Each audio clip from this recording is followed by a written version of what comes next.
अस्सलाम वालेकुम दोस्तों की हाल चाल है जनाब। तुसी वेखते पे हो अपना देश पंजाब टीवी ते मैं तुहाडा मेज़बान मुहम्मद नदीम खरल।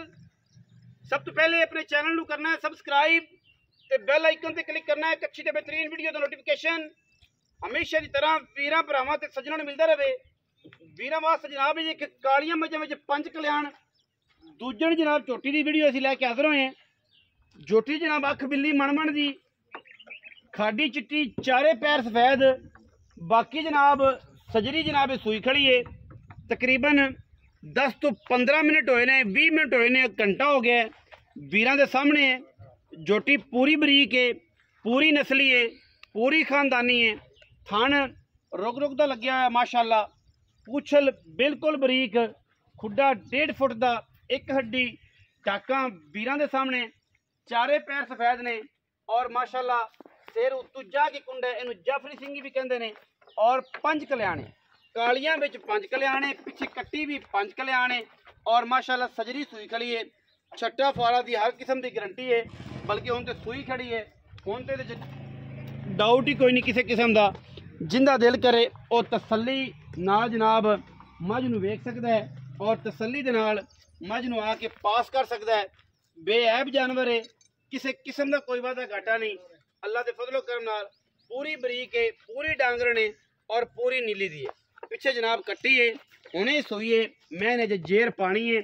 अखा मैं दियाँ दोनों बिलियां ने मानकिया ने बरीक पूरी है सारी झाड़ी में बार में चरन वाली पूरी डांगर ने नीली दी मझ है। और जनाब बाकी कद मैनू चंगा वड्डा है छोटे कद च नहीं है पिछे कट्टी सूं और माशाअल्लाह बड़ी प्यारी मझ है। बाकी हर बंदे ने अपनी सोच और मुहब्बत के तहत मुल लाना है। मार्केट दे विच रेट इंतहाई ज़्यादा ने और जनाब क्योंकि सुआबाद शॉट है और लोग ये गल करते हैं कि नदीम भाई मुल बड़े ने मई दे ए गल है ये गल है वो गल है। मार्केट फिरोगे अंदाज़ा होएगा कि मई दे मुल किस टाइप के ने ते किस तरह के। बाकी अच्छी साफ सुथरी जी मझ है वो बेवी 10 लाख तो बाहर आ रही है और क्योंकि सुआ शॉट है रूटीन दे विच मैं 6.5 7 लाख 6.5 7 लाख इसे रेट चलदियां पईयां ने। बाकी किसी किस्म का कोई ऐब नहीं। मैं दे विच बड़ी साफ सुथरी मझ है छट्टा फारा वैसे कोई नहीं सूह पई है तसल्ली हो सकती है और कद बड़ा है मैं बरीक बड़ी है। मैं इंशाअल्लाह दुध 14-15 फिर आराम नाल दोवां टाइमां दी जाएगी अगर किसी वीर भरा ने ये ख्याल किया तो। बाकी लम्मी असीं 20-22 किलो वाली गल नहीं करते जो 20-22 किलो नहीं करना इन्हें 14 तो 15 किलो 13-14 किलो दोवां टाइमां दा अच्छे तरीके नाल ख्याल किया तो इंशाअल्लाह दुध दोवां टाइमां दा देवेगी और इंशाअल्लाह लॉन्ग टाइम तो 7-8 महीने तक देवेगी। बाकी बाबे ताज असीं लैने सद उन्हां नाल आपां करनियां सारियां गल्लां वो दसेगा इस मैं दे बारे ये खानदान के बारे मैं दी क्वालिटी के बारे। मैं नीली दी है नहीं है डांगरन है नहीं है कट्टी है मैं मगर दोवें मावां दी बड़ी ठीक ने।